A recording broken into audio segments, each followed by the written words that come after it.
Good evening, everyone. I'm Heidi. This is Foresta, and this is Cocktails and Pajamas, episode number 43. So this evening, we're coming to you with, who knows what's going to pop up in our topics, but we do have something specific that we do want to bring into the conversation. And I think, as always, let's just do kind of a mini check-in to see how we're doing. Do you wanna begin? Are you ready to begin or not? Yep, ready to go. Thank you. Mini check-in, huh? Okay, so headlines. Relentless activism and deep rest. The sustainable activisms. Place I'm at still with the stuff in Afghanistan and with what I can do with my voice in the mix. So that feels good. I will say some relationship growth opportunities that feel crunchy. And I remain curious and open while feeling like, this is messy. This is uncomfortable. I can talk more about that too. And then, really having a reparative moment today. There's stories we breathe into ourselves, we make up about ourselves. And in my last relationship, when it didn't work out, and it was not by my choice that it didn't work out, I really grieved that relationship hard, really, really hard. And have since then, continued on, moved forward. And today, my best friend texted me, who's also best friends with my ex. And we all went to school, middle school, high school, all that stuff. And just said, he's worried about you with the stuff that's going on in Afghanistan. Are you okay? And I don't know what happened, but there was this healing cry that just moved through me, because to think someone I haven't really been in contact with for 7 years is worried about me, like that there's still care online there, even though it ended really badly. I say badly in the sense of ghosting. It was just like, it busted a story I've been breathing into, that he doesn't care. And so, texted my best friend saying, I'm touched, I feel cared for, I feel considered, I'm okay. My parents, who used to be in Afghanistan in the military, they're home, they're safe. And thanks for checking in on me. But something very seismic happened just in the outreach of, are you okay? He's worried about you. I can't explain, but I experienced it. So those are the big headlines of my day. And I know I'm being ambiguous, but I felt like overview first, and then we can go deeper. Yeah. Thanks for listening. Feels good to just name that that's been, the last, 12 hours. That I've been immersed in that. I know this is like the moment I get to kind of pop out and be normal for a little bit. That's how it feels. Yeah. Which is good medicine for me. Yeah.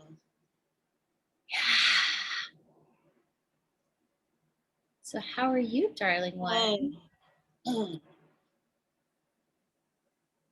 I feel like I feel that my overarching theme for today is feeling really tender. Mm-hmm.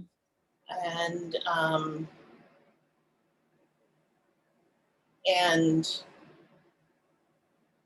I will also say okay with and surprised by the moments where there have been some tears that have come up, and I'm just like, oh Oh, wow. Okay.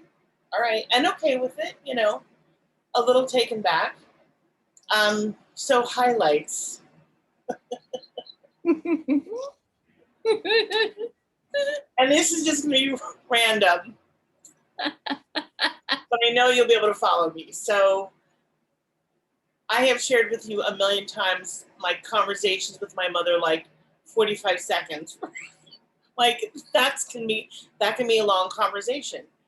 So today, I I mean, I haven't heard.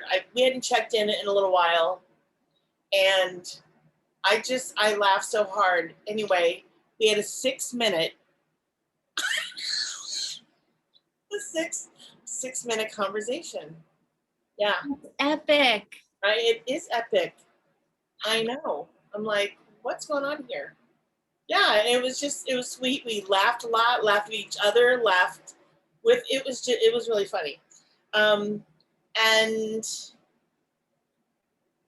and I want to share, I'm also feeling still a lot of tenderness around the bits of news that I have seen, or as far as what's happening in Afghanistan, but also the outreach, like the outreach that I'm like, oh, I'm just so happy to know that people are reaching out and helping people of another culture where, and this is just my 2 cents, but I feel as if the Muslim community has been really railed against, especially after 9/11, which, the anniversary is coming up in like 2 weeks, 20 years. So anyway, I'm noticing that, I'm piecing all that together, and I'm like, oh my God, where do I want to be on that day? What do I want to be doing? How do I want to pay tribute and that kind of thing? Uh, and the last thing that I will say in my check-in is that I'm doing, and we'll go further into it, but I'm really pleased with and proud of the way that I'm handling my self and how I'm doing this very challenging thing. Elimination. Let me say it's an elimination. Um, and being really gentle with myself. So that's another layer of the tenderness. And yeah, and I'm feeling even emotional saying that, just simply because I can really be hard on, I think, just as humans, and me, I will speak for myself. I can really be hard on myself and just say, no, it has to be this way. And I'm like, no, it doesn't have to be that way. Just because I did it that way or attempted to do whatever 5 years ago, 10 years, doesn't mean I can't change it up. And so that's what I'm doing. And it feels really good. And it feels like the right decision. Yeah.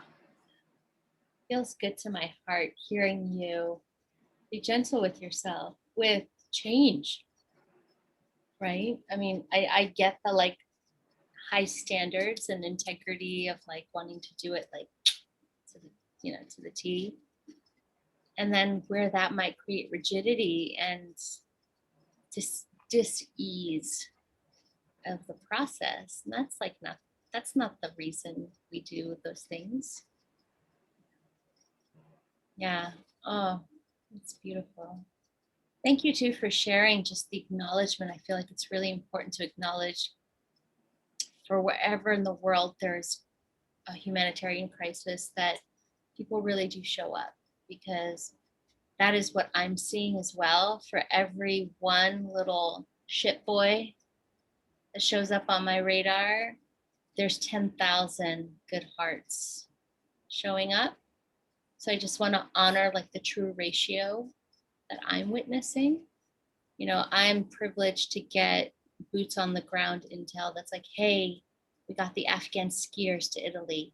Hey, the female cyclists or, you know, whatever, or like these journalists are on the evacuation list, or we got funded to get that plane, or, and just the outpouring of love from everywhere.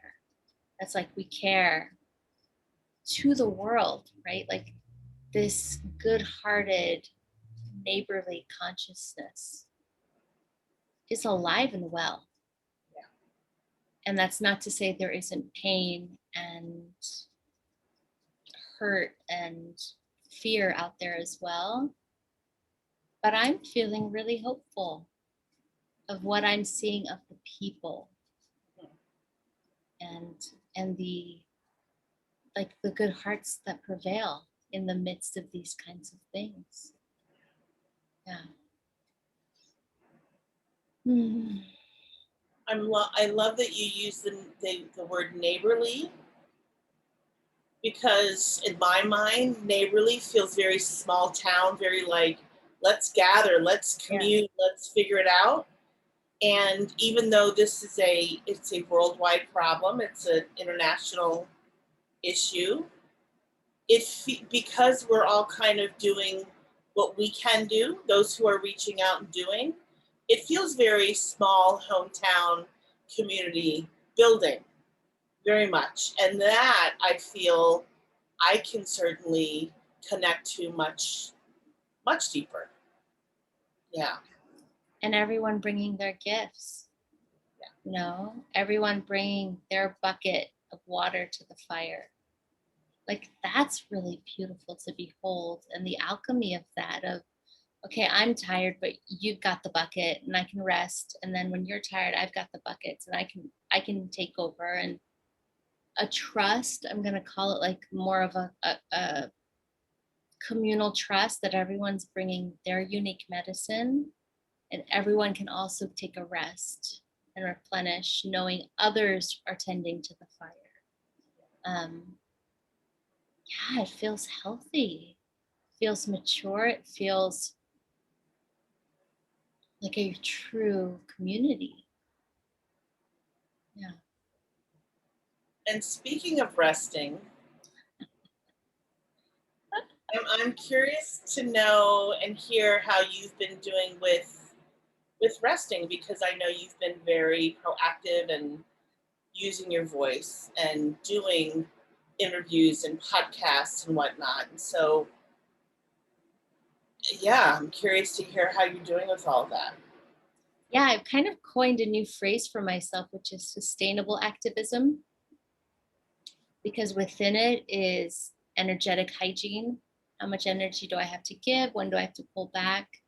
Um, you know, there is still that cycle for me that's like grieve, kick ass, rest, repeat, uh, and transmuting the grief into action versus, I think, for me in the past, being paralyzed by the grief or collapsing into the grief or feeling helpless in how horrible it is. There's like a new converter in me since last I did activism, which was 7 or so years ago, where I'm noticing my growth and capacity to take that grief and take that rage, and instead of it becoming kind of a destructive force within me, it becomes transmuted into like fuel for the day, right? um, I'm literally being with my emotions and letting them guide what my next actions are. And the rest looks like swimming in lakes, kayaking.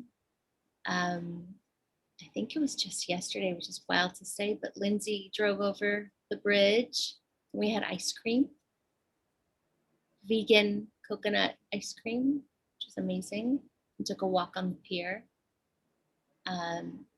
And so like giving those hours, like not thinking, oh my gosh, right? The old me would be like, I don't have time to spare for this kind of self-care. I'll do it when this is over.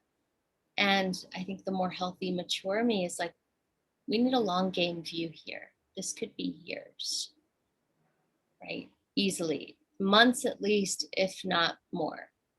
So what's the energy gauge got to look like to sustain that?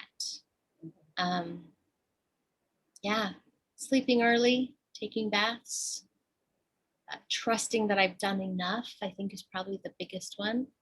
It's a hard one for activists. Laying my head on the pillow, trusting I've done enough for the day. I've brought enough water to the fire. And watching that when I'm replenished and I've taken my rest, I'm up and ready to kick ass again. So also collecting evidence that this is actually working.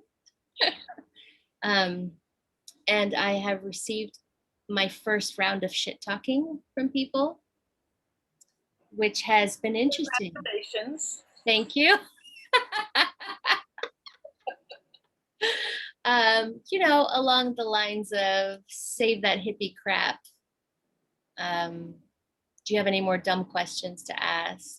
Right, when I'm actually trying to have a deliberately respectful debate. Yeah. And model that. Yeah. And, you know, shut the fuck up and go back to your country, and why don't you go and fight, and whatever other ignorant, mediocre stuff people say. Yeah. And it's been cool because you and I have discussed like what happens if something we say puts us in the seat of being attacked by people. Yeah. What's going to happen? And I don't really know myself there. I'll be honest, I don't know. Right? It's like if someone attacked my music, it was like, who cares, right? Like, it's their opinion. And this morning, I actually took some of the things that people have said and put it as a meme. Like, this is what I wake up to. Yeah. And who knows what this would have looked like 10 years ago, 20 years ago, again, in terms of whether I would have taken it personally. It hurt for like a hot minute that people could, you know, I'm equating this for me at least as like 10 days after 9/11. So I'm tender, I'm raw, I got no crab shell, you know, I'm just like mush. So that people would talk to me that way is already shocking. Like, you're talking to a war child, you're talking to a refugee, you're talking to someone who has a trauma-informed lens and neuroscience and some expertise, and this is the best you've got. And it's been really cool, Heidi, to see that my response to being attacked is to turn up the heat. Yeah, I feel more emboldened to speak up. Not collapsed, not scared, not victimized, just like, all right, cool. You're enlisted in the patriarchy. Good to know. Because if you're gonna oppress a woman's voice here in America, don't fucking talk to me about other terrorists in other places oppressing women. Like, it's happening here. Oh my God, yes. So all it has done is stirred me up to be even more emboldened. It feels good to know that about myself. Because now I'm like, when I wake up tomorrow and someone's shit talking me, I'll be like, cool, thanks. Just gonna do more work. Gonna speak to more journalists. Gonna quote you. Cool. Like, come out of hiding if you're one of those people. And I'll make sure that I use even that as fuel for the movement. So I don't know if that helps you. I know I'm answering two questions here, but like, to know that you too might have that reaction.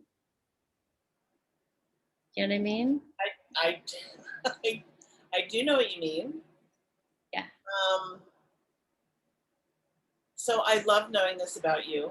I can't, I'm like, I feel like I'm grinning even bigger on the inside than I am right here.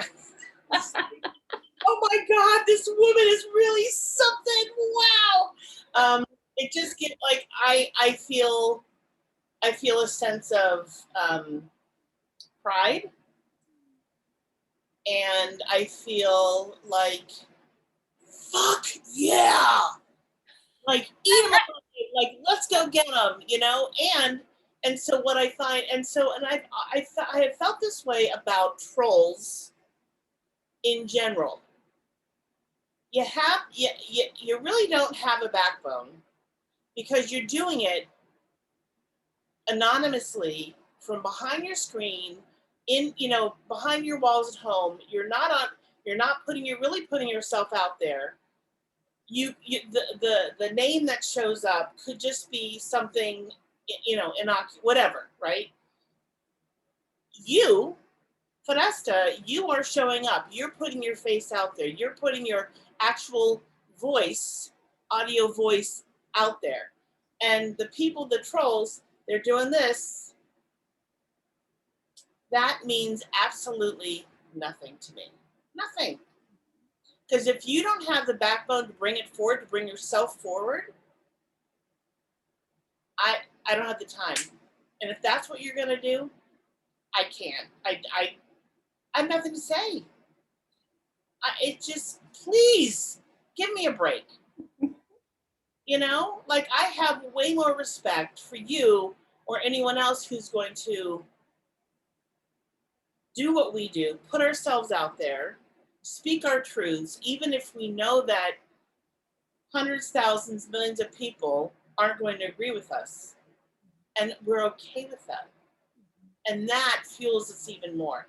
And I guess depending on the topic, you asked, you know, how I would react. I guess depending on the topic, I could see myself adding a milk crate to my pile of milk crates. That's the thing right now, isn't it? Yeah. And I'm just gonna be like, I'm gonna go as high as I can go on these soapboxes or milk crates or whatever, you know? Yeah, because there's something that, like when you said it just fuels it adds fuel to the flame.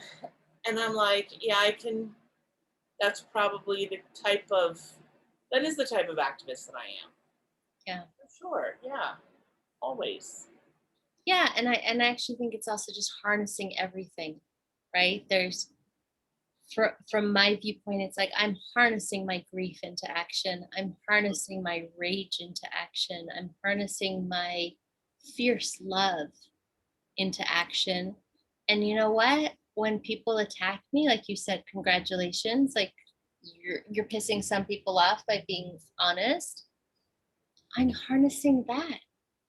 So it's almost like it's this place I've always wanted to be with where I feel unfuckable with. Because it's like, cool, whatever you bring, I'm going to transmute that shit into service. And if you want to be a troll, go ahead, right? You're only affirming to me the shakedown the patriarchy needs. Yeah. And as someone in the fierce feminine, I'm going to bring it. Because boys are afraid of women and they're afraid of real men. Yeah. So someone's got to be the adult in the room. Yeah.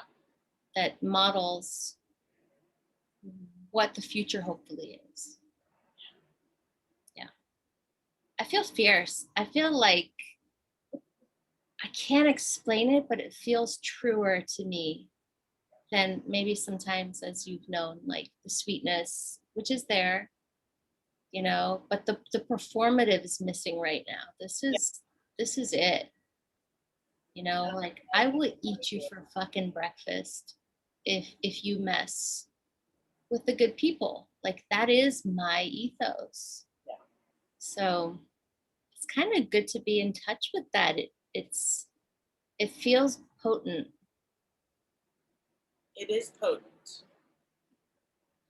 And I wanted to add too that it feels like, to get the backlash almost feels like a badge of honor. You know what I mean? Yeah. Yeah. My words cause that person to have that reaction, wah, wah, whatever, right? Like, yeah. Hey, kudos. Thank you. And thank you for being someone who gets like that journey, right? Of like we are in a public service offering that is obviously always a possibility. And how cool is it to know that we would harness that? And I know there's topics we want to bring in the future that I will say may have a charged response from people. Yeah. Yeah. Mm. And I mean, let me just sort of get my thought together. So when you have two women who are authentic, and our work is to bring our truth forward and to model for other people, and I want to say especially for women, there we don't need anything else. We need sponsorship. We would like but when you have the truth, nothing else really matters. It's all kind of irrelevant. And that's just my 2 cents. Yeah, I feel really, and I'm feeling, with the honesty comes this very, very true passion, this fire in our bellies. And I'm like, woo, it gets hotter and hotter and hotter. And then we need to take a break, and then it gets hotter, Oh, it's good. Yeah, it's really good. Yeah, and I'm feeling that place in me where I've always stood for women's rights, but my eye, this is my psych neuroscience lens, my trauma informed lens is looking at the patriarchy as stunted boys, is looking at these aren't even men. These are boys stunted in their fear, in their experience, whether that's here in the US, whether that's in Afghanistan, or really like anywhere, right? So it's almost like we're letting the kids drive the car. And the grown-ups need to show up. And I think I'm one of those grown-ups. So that feels really good.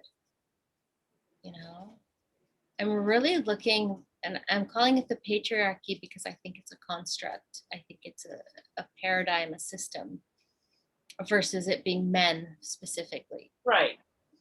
I think toxic, stunted boyhood, which is my definition of patriarchy, yeah, is attacking real men, is attacking real women. Yeah. And so it's almost like, why are we all, it's like watching that parent who's letting the toddler do all the work, like run the show, I should say. And that's the sense I'm getting instinctually, is like, we can't keep letting the toddlers on the show. It's not good parenting. It's terrible parenting. Yeah.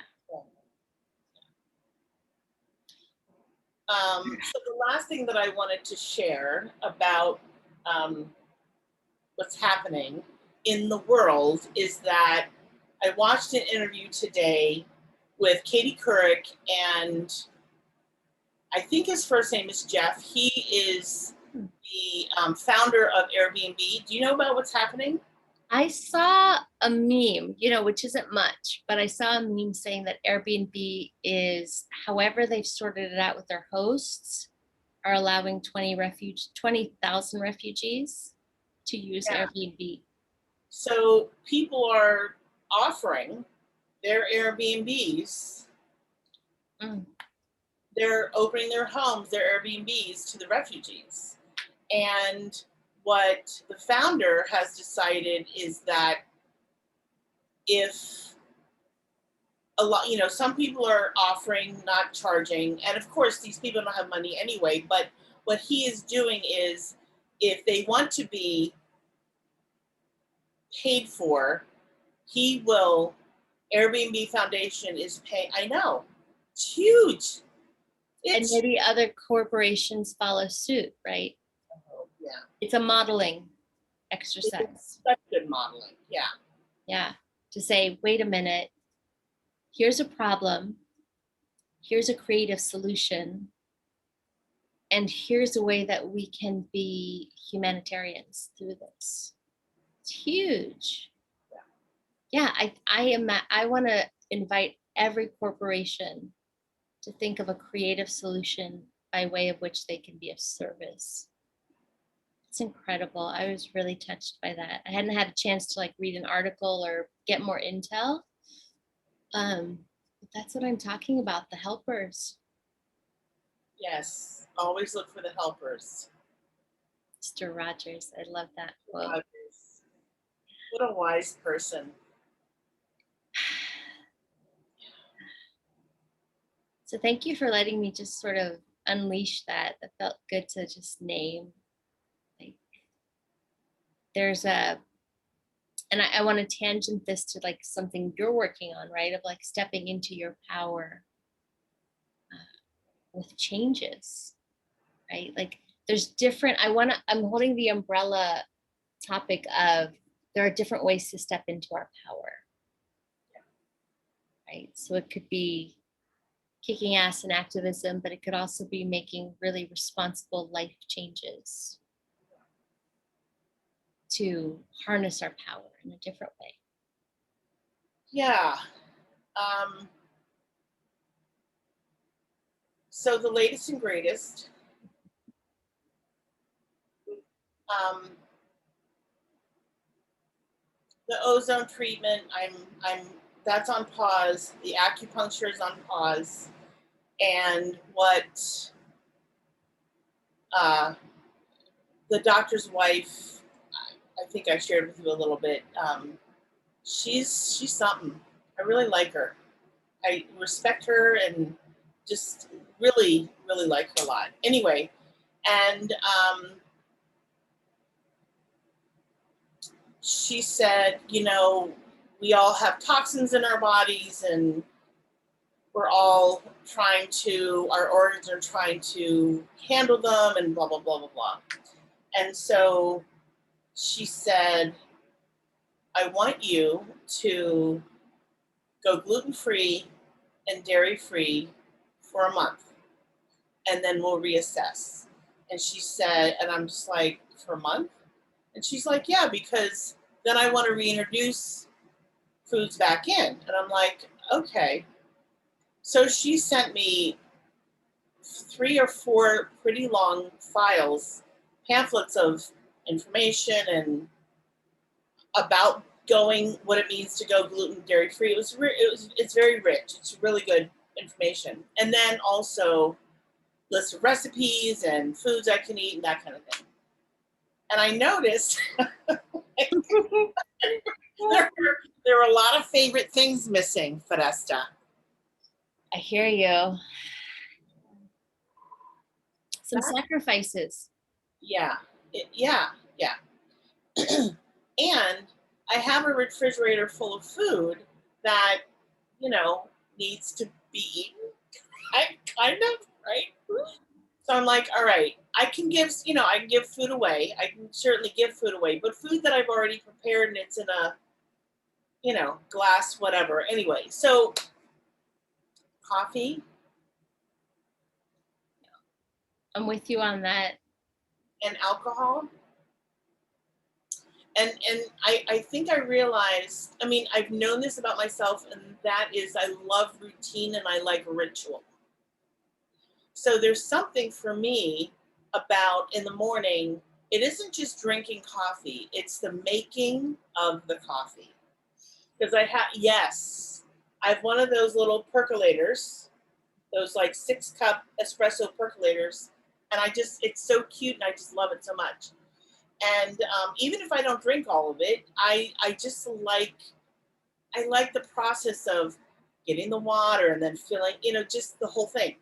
And then in the evening, having a cocktail, either between 4:30 and 6 or sometime. And then anyway, so that's all I need to say about that. And so I was like, okay, so what can I do in place of having a cocktail, like with alcohol? And so, yay for Soda Stream, because I can have as much seltzer water and water as I want. Woo!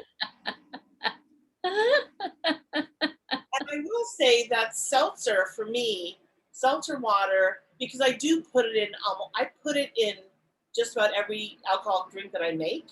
I sound like I drink a lot. I really don't drink a lot, but whatever. If you want to judge me, judge me. And I'm, whoever's watching. So anyway, um, but I will say the seltzer, the bubbly water, I find it to be really helpful.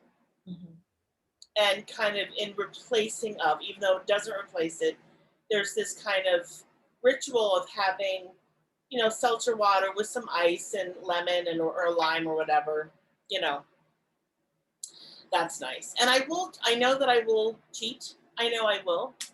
Um, but but as I was saying to you, before we got on the call, I'm doing this with some ease and grace for myself because when I have to say, when I think about just going all in, there's something that I'm just like, it for some reason, it does not feel right to me. And I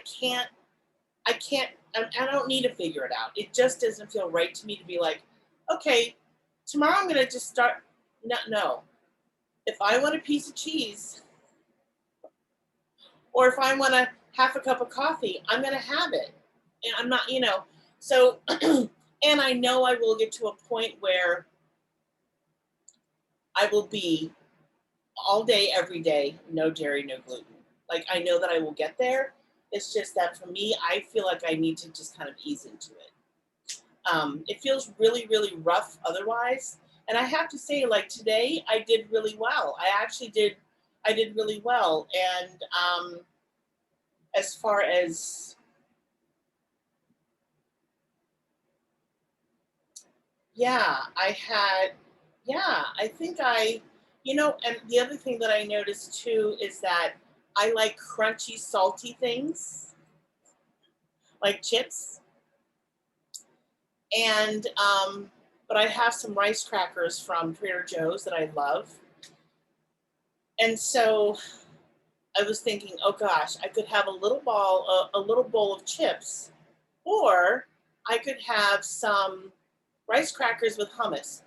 Oh my God, what a great snack that is, right? Like, and then I added some, what's the sesame? Uh, oh my God, it's a paste. Tahini? Tahini.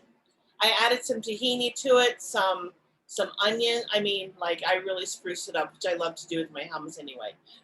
So I'm I'm figuring out what works for me so that I can be successful. I'm setting myself up for success.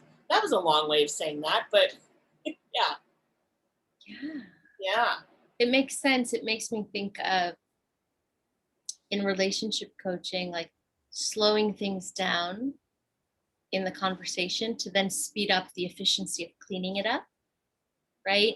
And I'm hearing for you, it's like, yes, optically, right? If we're looking at optics, it looks like you're slowly moving into something, but you're also setting yourself up for success in the long run, Yeah. which means it's worth it because it's actually more efficient. Yeah. Right. And I'm with you on making those health changes. This elimination diet concept is interesting to me. I am gluten free. I have been for 2 years. It's monumentally changed my energy levels. Like I have wattage I didn't used to have. Right, like the 100-watt bulb went to 1,000-watt bulb without gluten. So just naming that. I used to be logy and foggy and slow and tired, and now it's like, boing, like I don't have lulls in my energy. Uh-huh. I like my pecorino, man. I'm a little ticked off about leaving the world of cheese because I found the cheeses that work for me. They're not the American cheeses. They're like the really aged goat, sheep things. on my list was eggs. And I was like, as a vegetarian, like that's quite a supplemental element in my days. But I was like, okay, eggs, I could drop, like I could sacrifice immediately. Cheese, I'm a little pissed about. Alcohol vexes me, not to have a lot of, the availability of it for 28 days. And coffee's the one that really hurts the most. I'm surprised to say. And my doctor asked me, he said, why do you drink? Which is a really interesting question. No one's ever asked me before in my life. And I said, because it makes me feel playful and in flow and relaxed and giggly and not so tense, right? And he said, what if you could feel like that all the time? And this is what it's going to take to get there, right? So in my work, there's, okay, I see short-term gratification, but what if this could be long-term satisfaction? But you just got to get over this hump, right? It's kind of a sacrifice. So I'm with you on like, okay. And I'm like, but I drink decaf. Like I can't have decaf coffee. Like I feel like I'm doing the best I can do as it relates to coffee, but they named like mycotoxins still in the beans and stuff. I was like, you know what? You can do anything for 28 days. So you wake up and you make raspberry leaf tea with a little honey and you enjoy that yummy warm. It's like, for me as essential HSP, it's the smell, right? The morning coffee. It's holding that warm mug in my hands on a cool morning on the balcony, feeling like a cool breeze, but I've got this warm little cup, and then the warm going through and into my body. And then the ritual of just gazing at the horizon, gazing at the water, like looking at the flowers on the veranda. So I'm like, okay, like you, like how do I make sure I'm like replacing ritual with ritual? Because what if it's not about the coffee at all? Right? Yeah. And we'll see, by the next podcast or two, we're going to both be in it. We'll see how we do, and I'm grateful because in the big long list of like, I don't know, it was like 32 things. There's really 4 things that I was like, oh, I do those things. 4 or 5. I think salmon was on there. And I was like, okay, once in a blue moon, I'll have the smoked salmon, the lox, right? It's like, thankfully, I'm not trying to get rid of the 32 things that I was told by the functional nutritionist, most Americans are having to get rid of 32 things. Really? I need to look at your list, but I'm sure, yeah. I was like, ooh, these 4 or 5 things are like my things. They're my jam. And okay, for a month to see which ones might be aggravating the body temple. Okay. I'm trying to take again that view of like, it's a month out of the next 50 years. Right. And I'm going to be really loving with myself when I probably will get cranky about it in the midst of those 28. Yeah. Have you prepared honey for what's about to happen? Honey is fascinating to me because when I do things, he likes symmetry. It's an interesting thing. It's something I really love about him. Like if I get a small plate, he wants a small plate for supper. If I decide on a specific kind of bowl, he wants the same kind of bowl. He loves, if I put my coaster here, he likes to put his coaster, there's an interesting piece of like wanting to be attuned even when it's like dishware. That is fascinating. It's adorable. It's fucking adorable. And when I named this, I said, listen, this is coming up. I'm kind of ramping down on things that uh, I imbibe on a little more frequently. And then for those days, I'm going to be kind of, not doing my own thing, but really adhering to this, really wanting to honor this. And he said, I'm going to kind of try to hold my own 28-day thing. Might not look the same as mine, but harnessing that time where I'm not going to be into those things as a time for him to try his chicory blend instead of his coffee. Right now, he's a caffeinated person, so he's going to have like the 5-day headache. I'm just going to have the oh, I miss coffee, So that's an interesting place. Like there's, I don't know if other couples experience this. I'd be curious in the chat if anyone wants to share, like when one does something, the other one kind of feeling inspired by and or called to, intrinsically motivated to try something at the same time. So yeah, kind of neat. And I'm also holding that, there's going to be days where he's going to make a crab cake and eggs and have a old fashioned, and I'm going to be like, Yeah. and that might happen too. It's kind of nice if both people are doing the same thing, but I'm also mature enough to be like, and that's not necessary for my willpower. Right. Yeah. Right. What my practitioner said, she was just like, she's like, I think when people choose to do an elimination, unrealistically, they think it's got to be 100%. That's not realistic, and you're setting yourself up for failure. She said, so think of it as 80-20. And I'm like, yeah, I can fuck up 20%. I'm really relating to that. Doesn't that make sense? I'm like, yeah, because I might sneak in a coffee on a rainy day. I'm not gonna lie. well, I know that I will. And I just feel like I was like, because I thought to myself, okay, in a day, if I allowed myself one thing, that isn't too bad. Like one of the 20%. Mm-hmm. One cheat, right? I don't want to use that word, but one thing that I'm not eliminating is I'm allowing myself one of the things, right? I was like, oh yeah, that feels much more friendly. It feels much more digestible, no pun intended. But really, just I was like, yeah, I like just mentally, and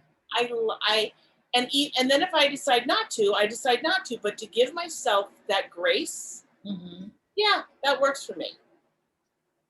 Yeah, this is reminding me of a reading I had with Lindsay where it's bringing up my health and bringing up sort of perhaps the constriction that comes with like an elimination diet, the cleanse, right? The rigidity we're talking about of I'm Asian, I'm an overachiever. I want to do it 110%. I want to get like the gold star, A++, circled in red. Like there is a drive there for me, right? And what she read into, which was similar to what you're saying, was discipline yourself in limiting less. Right? So like when we limit ourselves and we go, okay, don't think about a white gorilla. What do we think about? A white gorilla. Right? And if it's like, oh, don't have that chocolate, like what's going to be going on in my head all day? Right? Yeah. And so if there's actually a discipline of limit less, cool, everything's available, but I'm making a choice for my health to not have these things. It feels like mindset. Yeah. And not willpower as much as like intrinsic motivation to take care of my health. Yeah. Right. I don't necessarily think I'm allergic to eggs or alcohol or coffee. Cheese is a maybe. Right. And I'm cool to play. I'm cool to try it out. But I really appreciate you bringing up the 80-20, like permission to be messy, permission to do it as best as we can, because we're both going to be going through it at a similar time. And permission for grace.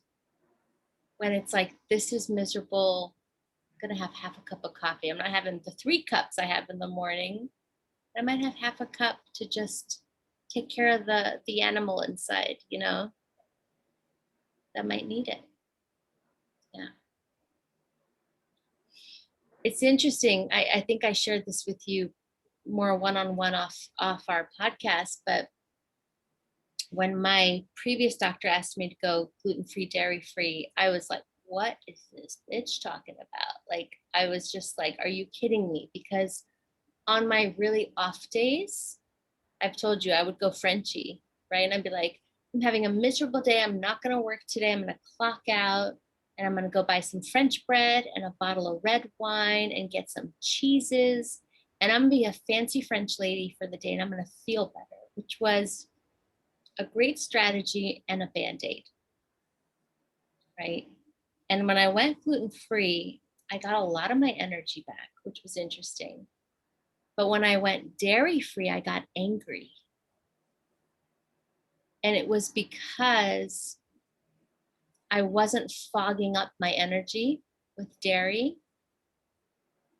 And there was actually unhappiness with my work, my commute, where I was living, all these things that could get kind of suppressed by having a good little Frenchy Friday, right?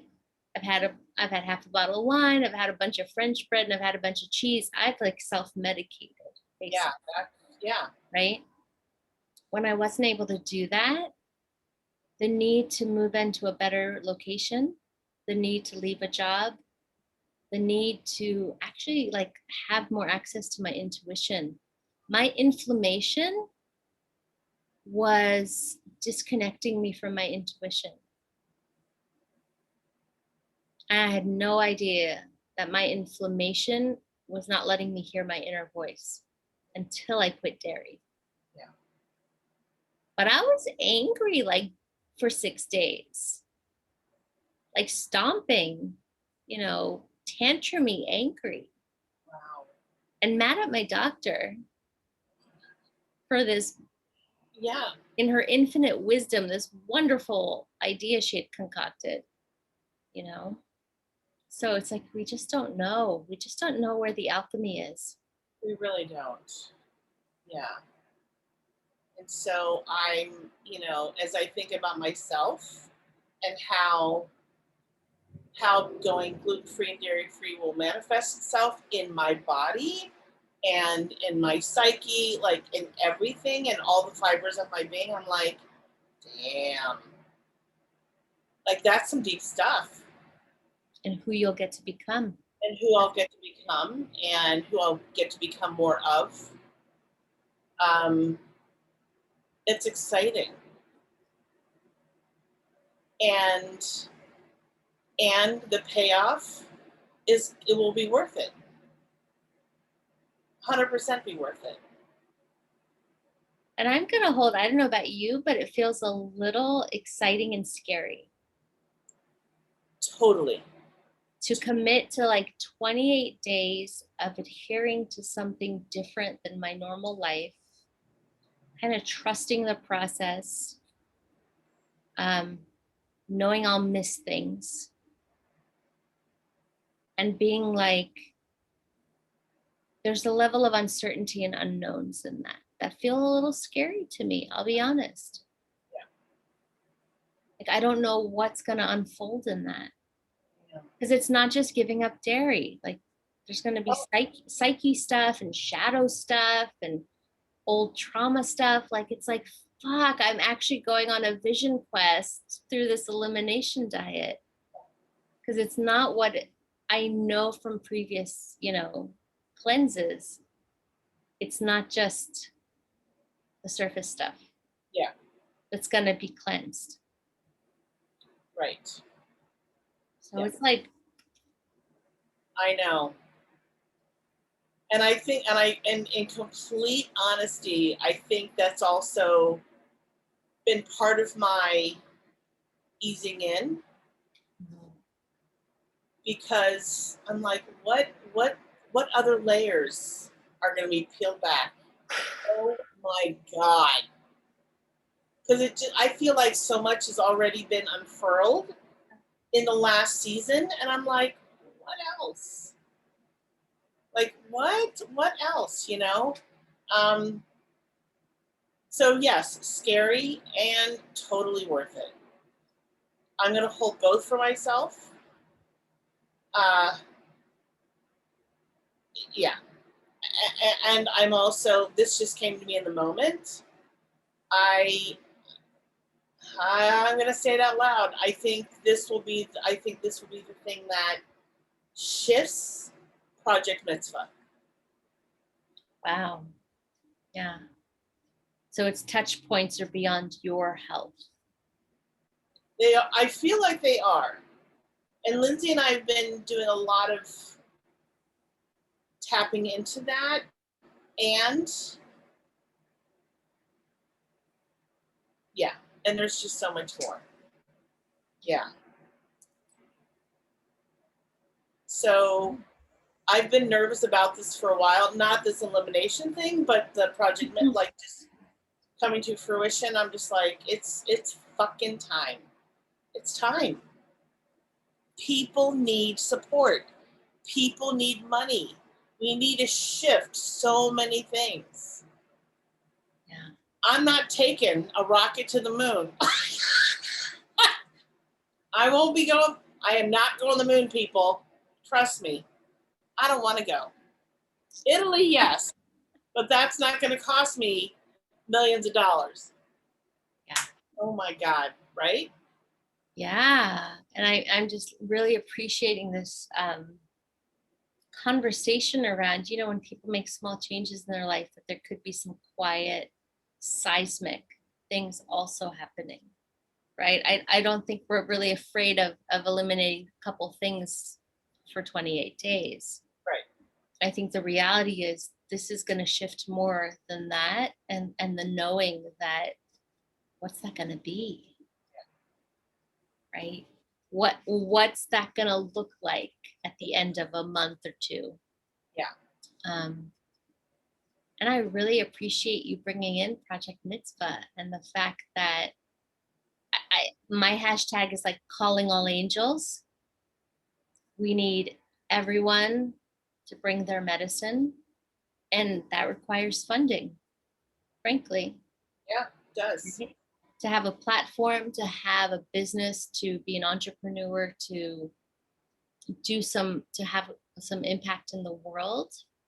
Doesn't have to, but I do think money creates freedom to lift up a message. 100%. All the time, all the time, all the time. Yeah, we still got a 3D world to tend to, We do. whichever D we're in, like there's whatever D we're in.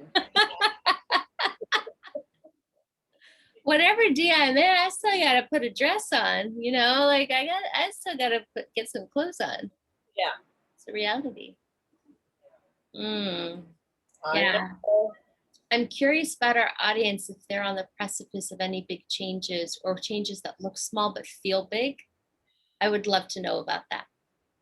Me too. Ooh, Right. that's a good one. That's a great.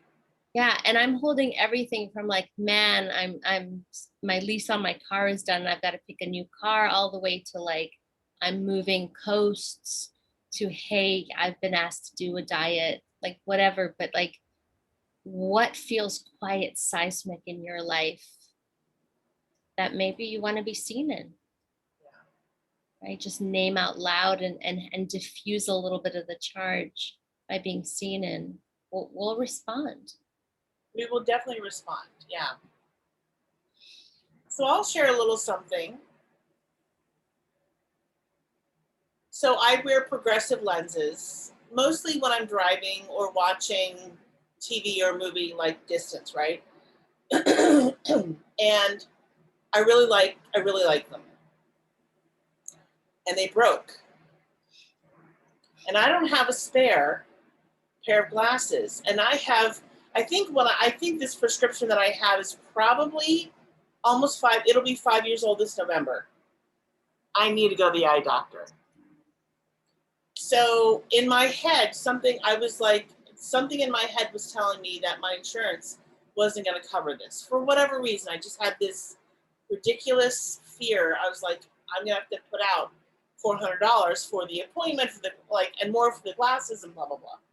So anyway, so they broke on Saturday or Sunday, and I'm like, okay, if this is not the sign, I need new glasses. I need to go make an eye appointment. So I called today, and I first called my insurance company to see which eye doctors were in my network or whatever it's called. And then not only, so yes, I have eye coverage. They pay for the whole thing. I get 2 pair of glasses. And I literally, I started crying. I was like, I'm like, what? And she's like, yeah. She's like, are you okay? Oh, bless her. I said, yes, I'm okay. And I'm like, I'm just really having a hard time believing how I didn't think that I even had coverage and I'm getting all of it. And she's like, oh, well, yeah, this is your plan. So anyway, she was so patient. Like she walked me through the, like how to find a provide, like the whole thing. She was so sweet. And she's, we get off the call and she's like, so have a good rest of your day.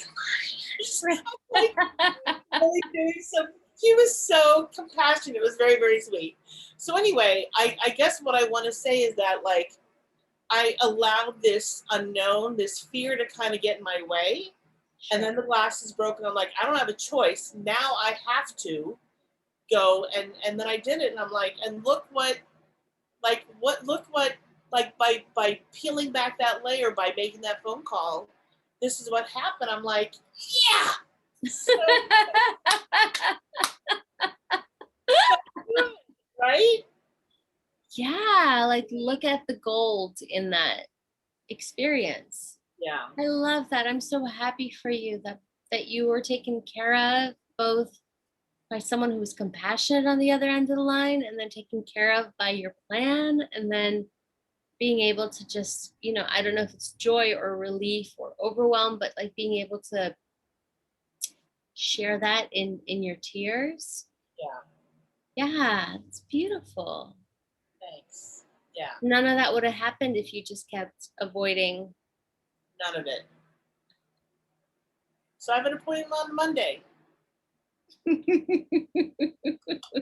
Whatever you're facing, like Fidesta was saying, we want to hear about it. Like, and it can be just like, oh, I have to buy a new piece of furniture, or I have to clean the filter in my air conditioner. Like all these things are important and they matter. And so, and I would also say they will be for your betterment. Even if it's the tiniest thing. Yeah. It's always for the betterment of you and your life. Yeah. And I am also wanting to add, like, let us see you, right? Because we are living in a pandemic and climate change and all this upset going on in the world, which has always been and yet is much more immediate with cell phones and real time and Instagram. And like, even if it's something that seems really small and silly to you, but it's on top of trauma and overwhelm and enduring, that's important. It's important to name that you're not fragile, you're carrying a lot. And one more thing on top of that pile might be sending you or I over the edge. So, I hear this rhetoric of self-care a lot. I just want to name this as a mental health thing. I appreciate it, the idea of take your bath, get your manicure, go to the spa, do the things, right? And allow for community care. That's the flip side, right? I don't love this rugged individualism of self-care only. there's also be seen, be witnessed, be vulnerable, have community care for you too. You don't have to go at it alone. And I think I can speak for both of us in that we will understand whatever it is that you share. And if we don't, we're going to ask more questions. Yeah. To try and understand. So just holding it's a safe place to bring anything, because that's what we do. Yeah. And even if you feel like, oh, is this going to be too messy, whatever, bring it. Because Podesta and I are messy all the time. And I think that for me, that's one of the things that brings forth my humor is the ability to laugh at myself and have someone to laugh with in it. And so, and I'm not saying that you have to laugh about it, but really I don't want your concern to be that you have to be perfect in it. Because quite honestly, none of us are perfect. We're all doing our best. And I think that's all we can ask of ourselves. It's just to simply do our best. Yeah. Permission to be messy and loved nonetheless. All of it. Yes. Yeah. My love, do you happen to have your chat pack nearby? I have a chat pack question ready. I feel ill prepared on my stuff since it's in the living rooms. That's all right. Okay. Oh my God. What is the biggest fad or trend you've ever gotten wrapped up in? I've never been the most fashionable and trendy human, to be honest. Okay. That's true for me. I'm thinking of two places. One is sort of like the goth, angsty teenager. I don't want to call it a fad, but looking back, like that was a trend, right? To display your pain and discontent externally, right? Letting it be known quite openly. And I think a fad I'm not as proud of is like when I got to Hollywood and it's like celebrities and red carpets and schmoozing and I call it the glitterati looking back, right? Getting really, I mean, I was 18 to 22, 23, getting really pulled into like those people being at all more important than anyone else. Yeah, I think that's both a regret and a fad of getting sucked into an introjection of our society, these values, like these are the golden ones. These are the ones, I mean, celebrity, these are the celebrated ones, right? Just that word. These are the ones to watch. These are the ones to emulate. These are the ones to try to, I don't know, what is it? What's the like, is it rub elbows with? Is that the term? I'm terrible with these sayings, but I was like rub knuckles, rub elbows, something, right? I think that's a fad I'm not proud of, that I got sucked into that idea and lost myself a little bit. You know, who are you if you don't lose yourself when you're 22 for a little while? What about you, my love? Was it a fad or a fashion? Was that the question? Fad or trend? Trend. That you got wrapped up in? Well, I got wrapped up in the big bangs in the early 80s. The one with the hairspray and all that? I need a picture. It's got to happen. I was like, God, do I have if I could find my senior picture from high school is very conservative, but I wish I could find my like 10th grade or 11th grade, and maybe if I find an old yearbook. Oh my God. An old yearbook, because I have to tell you, when I see those pictures, like people put up, pictures from 40 years, because it was 40 years ago, which is hard to believe. I'm like, oh my God, that was me. Like I would wait for this one hairspray to go on sale, and I would buy like 6 cans at a time. It was ridiculous. And then how I did not give myself lung poisoning. And like the big rounded brush, right? Wasn't that part of it? I mean, the bangs were big. They were big. Oh my God. So funny. So funny. Yes. I had a cousin who did that, and it was like this grape smelling kind of like Aquanet kind of hairspray, and she smoked. So then there was also like a fire hazard. Oh my God. She didn't smoke while she was doing her hair, but like there was always like the and my skin is so sensitive to chemicals that I couldn't even try to use hairspray. So my hairs always look like this, you know. Yeah. But I remember that time, and I remember the effort. So much work. It looked like a lot of work. It was a lot of work. Like I would get up for school, and just for the hair alone, a good 45 minutes.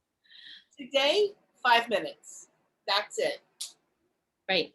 Like if I can't be done in 5 minutes, I don't want to do it. No, I'm like a shower and go human. Just I have always been. So anytime I've had hairstylists do stuff, I'm like, listen, this needs to behave itself when I jump out of the shower. Because if you think I'm gonna do gel and spray and irons and blow drying, like none of that's gonna happen. So don't give me something fancy that's gonna require like this little shelf of stuff, right? It's right. Shampoo, conditioner, go. Especially when these warmer months, like I leave with my hair wet and it sorts itself out. But I remember the effort of that, and I am always curious about trends. So maybe that's something we'll come up with or talk about again.